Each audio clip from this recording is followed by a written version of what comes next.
अस्सलाम वालेकुम नाजरीन, मैं हसनैन अली हूँ और आप देख रहे हैं मेरा यूट्यूब चैनल। सबसे पहले तो पाकिस्तान तहरीक इंसाफ और मुस्लिम लीग नून को दोनों को मुबारकबाद पेश करता हूँ। काफ़ी ज़्यादा टफ मुकाबला देखने को मिला और जो 10 दिन से इन दोनों पार्टीज़ की कैंपेन जारी थी, सियासी कैंपेन इनकी तरफ से की जा रही थी, जलसे जुलूस किए जा रहे थे, मीटिंग्स की जा रही थी, उनसे ये देखने को मिल रहा था पूरी आवाम को कि बहुत ज़्यादा टफ मुकाबला होने जा रहा है। और इससे पहले ही यह रवायत के मुताबिक नैरेटिव तैयार कर लिए जाते हैं कि ये इलेक्शन शायद धांधली ज़दा हो।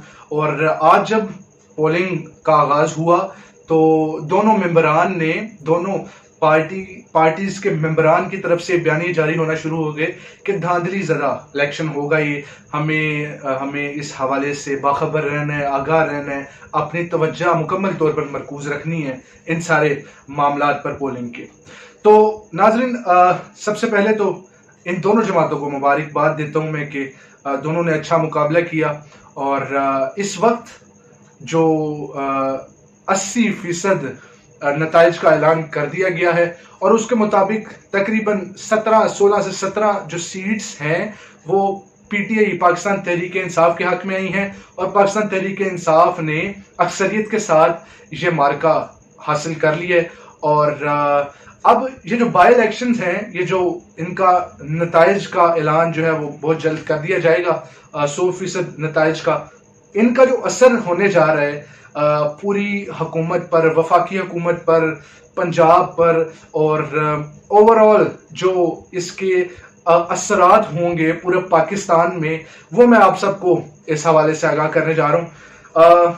देखिए, इन दोनों ने अच्छा मुकाबला किया और पाकिस्तान तहरीक इंसाफ का जो नैरेटिव था कि धांधली से पाक जो है इलेक्शंस ये करवाए जाएं और इस 16 सीट्स को जीतने के बाद पहली दफ़ा मैंने देखा है कि किसी ऑपोजिशन का जो हारने वाली पार्टी है उसके हेड का ये नैरेटिव कायम हुआ हो कि या बयानिया आया हो कि आपको मुबारकबाद हो, हम इस नतीजे को एक्सेप्ट करते हैं। तो मरीम नवाज साहिबा ने इस नतीजे को बड़े ही एहसन तरीके से एक्सेप्ट कर लिया और मुबारकबाद दे दी है पाकिस्तान तहरीक इंसाफ को।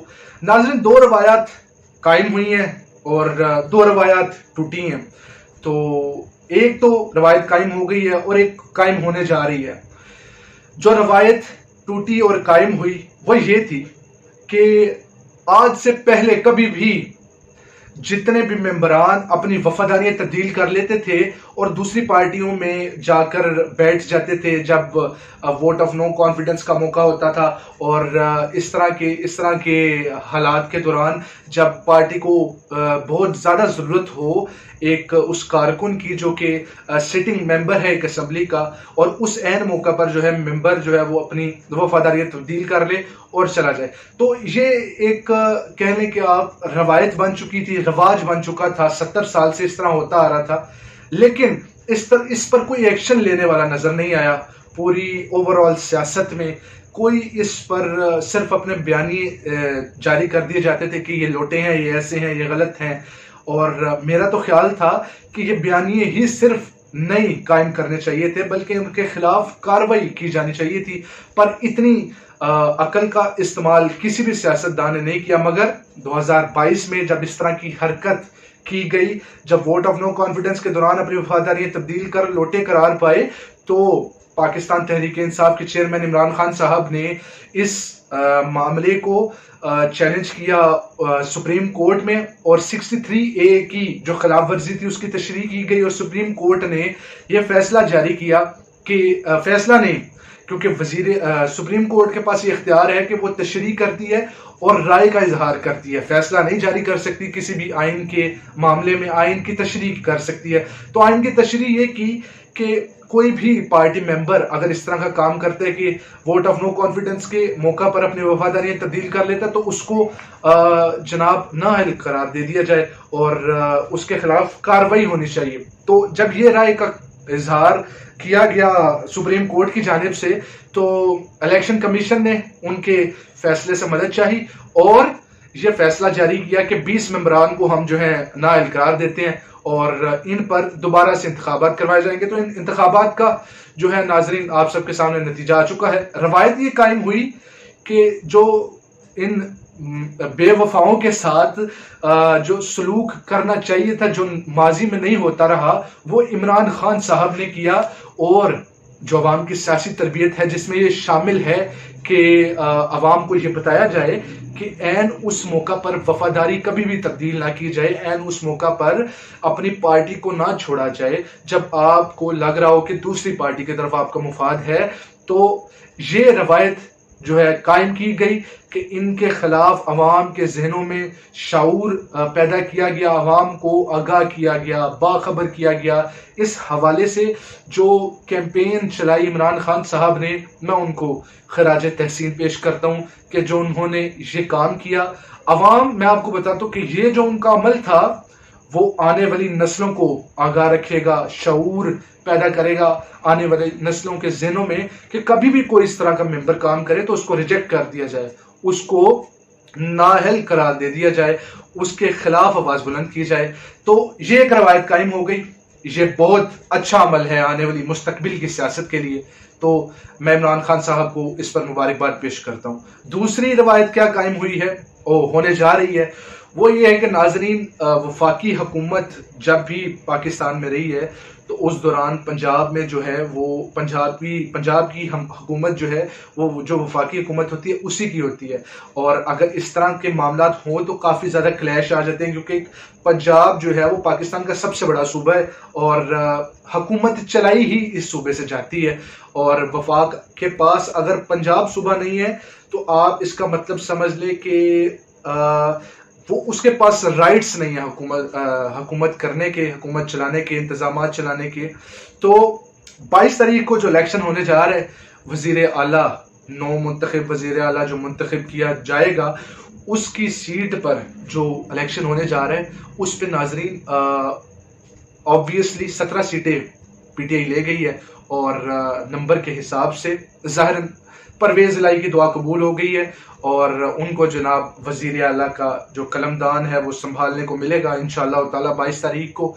और हमजा शहबाज साहब की जो सियासत थी 2-3 महीने की, वो यहीं तक महदूद होकर रह जाएगी। और इन्होंने जो काम किए, जो चलाकियाँ की, तेज़ी की, वो मैं आपको माजी में बताता आता रहा हूँ कि क्या क्या काम करते रहे हैं। उस मौका पर इस तरह के अमल जारी किए, जिसकी वजह से अवाम अट्रैक्ट हों। हालांकि जब इलेक्शन करीब थे उस तरह के इन्होंने काम किए। और अब नाजरीन मैं आपको बताता हूं कि मुस्तकबिल में क्या होने जा रहा है, जनरल इलेक्शन कब होंगे ये मैं आपको बताने लगा हूं। देखिए, ये जो बाई इलेक्शंस थे ये मुस्तकबिल की सियासत का जो है एक बहुत इम्पोर्टेंट रोल रखते थे और इसका जो जीतने का कोई भी पार्टी का जीतने का जो फैसला था वो मुस्तकबिल की सियासत पर असरअंदाज होना था। तो पाकिस्तान तहरीक इंसाफ जो है वो जीत गई है और मेरा नहीं ख्याल कि जब वज़ीर आला परवेज़ इलाही साहब मुंतखब होंगे तो वफाकी हुकूमत कायम रह पाएगी। और जब जाहिर सी बात है इनमें तजाद आएगा तो पंजाब की हुकूमत की जानिब से यह नैरेटिव बुलंद किया जाएगा कि जनरल इलेक्शन जल्द अज जल्द करवाए जाएं, क्योंकि इमरान खान साहब कभी भी ये नहीं चाहेंगे कि इन हालात में जब IMF भी किस्त देने को तैयार नहीं और शराइत अपनी मनवाई जा रही है और पाकिस्तान के बुरे हालात हैं, डॉलर ऊंची उड़ान पर है, बेकाबू हुआ है और रुपए की कदर गिरती जा रही है।